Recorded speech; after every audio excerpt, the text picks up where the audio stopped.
আসসালামু আলাইকুম। 4 আগস্ট রাত্রে চারবার বৈঠক করা হয়েছে। এই কাহিনী অনেকেই জানে না, ইনশাল্লাহ আমি আপনাদেরকে সেটা বলবো আজকে। চার বাহিনীর প্রধান নিয়ে শেখ হাসিনা একবার না চারবার বৈঠক করছে, এবং আওয়ামী লীগের বড় বড় নেতাদের সহ নিয়ে। এবং উনি যখন বারবার বলতেছিল যে আপনি গুলি করেন গুলি করেন, ওই সময় সেনা প্রধান একটু চুপ ছিল। সে কিন্তু একটু চালাক আছে, ওয়াকার কিন্তু একটু চালাক আছে, বুঝছেন। এখন বিমান বাহিনীর প্রধান কি করছে, প্রতিবাদ করে বসলো। তখন তারেক সিদ্দিকি, যে এটা তো চিনেন মাদারীচুদ নাম্বার 1, হাসিনা কাজকে ডুবানোর পিছনে মূল কারিগর হচ্ছে তারেক সিদ্দিকি, বুঝছেন। তো সে বলছে হ্যাঁ হ্যাঁ হ্যাঁ ম্যাডাম, ঠিক ঠিক। তখন বিমান বাহিনীর প্রধান, সেও তো আওয়ামী লীগের লোক, সে বলছে ম্যাডাম এই লোকটা আপনাকে আজকে এ পর্যন্ত নিয়ে আসছে, এই লোকটা আপনাকে আরো ডুবাবে, আমরা গুলি করতে পারবো না। প্রশ্ন আসে, ওনাকে যখন বলা হয়েছে উপরে হেলিকপ্টার থেকে গুলি করার জন্য, উনি না করে দিয়েছে, কারণ পরিস্থিতি উনি দেখতেছে, বুঝছেন, এর উনি না করে দিয়েছে। তারপর উনি সেনা প্রধানকে বারবার বলার পর সেনাপ্রধান কিন্তু একটা চালাক আছে, ওয়াকার, মিস্টার ওয়াকার, এতে কিন্তু আরেক ইন্ডিয়ান, প্রো ইন্ডিয়ান। তো সে চালাক আছে, সে কিন্তু কিছু বলে নাই, ওখানে হ্যাঁ না কিছু বলে নাই। তখন পুলিশকে যখন বলা হয়েছে, পুলিশ বলতেছে যে ম্যাডাম আসলে পুলিশও এখন অনেক টায়ার্ড, প্রায় আজকে 40 দিন হতে চললো, পুলিশ পুরাপুরি টায়ার্ড, এবং পুলিশও আতঙ্কের মধ্যে ছিল, অনেকগুলো পুলিশকে হত্যা করা হয়েছিল ওই সময়, মেরে ফেলা হয়েছিল। তো এগুলো দেখে বলছে ম্যাডাম অলরেডি নাই, আপনার বুলেটও নেই। চিন্তা করেন ভাই, আপনার এর 20 দিন আগে আরফাইত্যা মাদারীচুদ বলছিল যে বাংলাদেশে এত পরিমাণ বুলেট আছে যে একজনকে 5টা করে মারলো কয় বুলেট ফোরাবে না।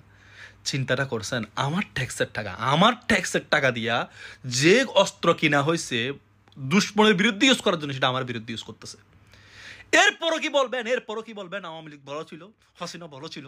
মাদারীচুদ, তোরা মারে বোনের আমি টরং দিতাম মাদারীচুদ, যারা এখনো পর্যন্ত হাসিনার পক্ষে কথা বলস, শোর বাচ্চারা।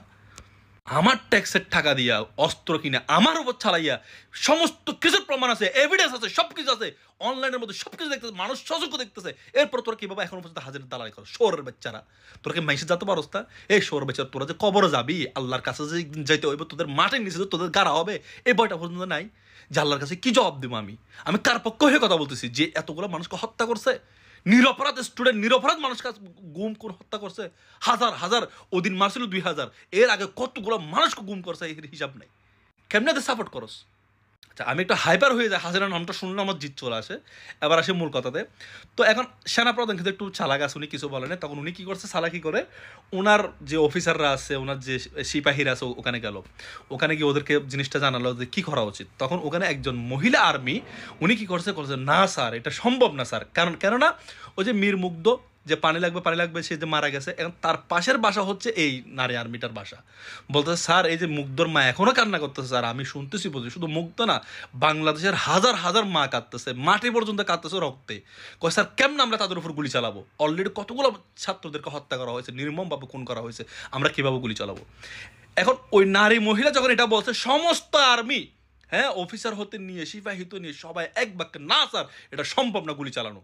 কেমনে গুলি চালাবো? আমি আমার ভাইয়ের উপর কেমনে গুলি চালাবো? আমি আমার দেশের জনগণের উপর কেমনে গুলি চালাবো এভাবে?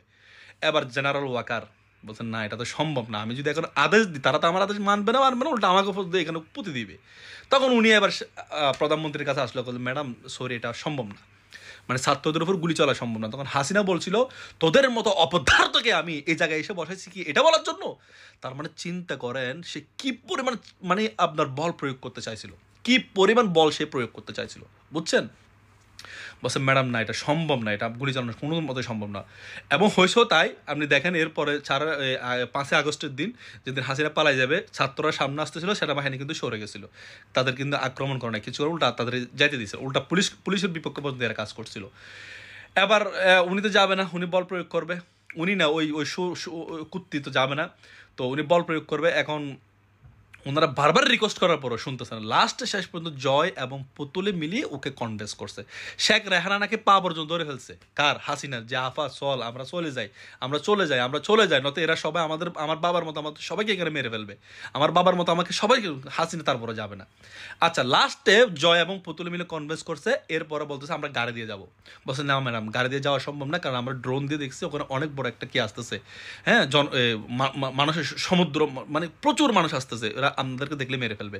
তখন শেখ হাসিনার যে বডিগার্ডসগুলো ছিল তারা বলতে, তারা গ্রেনেড নিয়েছিল, গ্রেনেড। বা চিন্তাটা করেন, মানে একটা গ্রেনেড 10 জন মরে যাবে, একটা গ্রেনেড ফেকবো 10 জন, তো কয়জন মানুষ মারো? তখন জেনারেল ওয়াকার বলতেছে না, আপনি এখানে যতগুলো গ্রেনেড নিছেন সব গ্রেনেড ইউজ করার পরে মানুষ পিছনে যাবে না। আজকে এতদিনের এই যে বিপ্লবী, এটাতে দেখে মনে হচ্ছে একটা মানুষ এই যে মৃত্যু দেখে পিছনে যাবে, বাঙালির ভয় পায় না। হ্যাঁ, বাঙালি যখন খেপে যায় না, বাঙালি খাওয়ারও ভয় পায় না। এটা কি সামনে আমেরিকা আছে, না রাশিয়া আছে, না ইন্ডিয়া আছে, এটা বাঙালি দেখে না, খাওয়ারও ভয় পায় না। এই কথা জেনারেল ওয়াকার বলছে যে আপনি গ্রেনেড ইউজ করো, কোনো লাভ হইবে না, মানুষ মরবে, ঠিক আছে, মানুষ মারতে পারবেন। তার মানে চিন্তা করেন কী পরিমাণ পরিকল্পনা, মানুষদেরকে হত্যা করার জন্য, আরও হত্যা করার জন্য এরা প্ল্যানিং করছিল। এবং তার যে বডিগার্ডগুলো ছিল, সম্পূর্ণ বডিগার্ড ছিল ইন্ডিয়ান। লাস্টে এরা প্লেনে যাওয়ার মানে কি সিদ্ধান্ত নিল।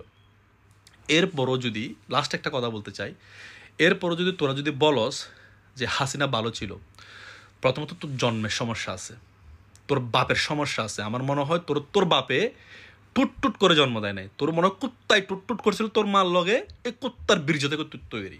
আমার আর কিছু বলার নেই। হ্যাঁ, এতগুলা জানার পরও, এতগুলা বোঝার পরও, এত কিছু করার পরও, এত মানুষকে হত্যা করার পরও যদি তোর যদি হাসিনা প্রেম না যায়, তাহলে তুই মানুষের টুট করা সন্তান না। সুদা বাংলা একবারে। আসসালামু আলাইকুম।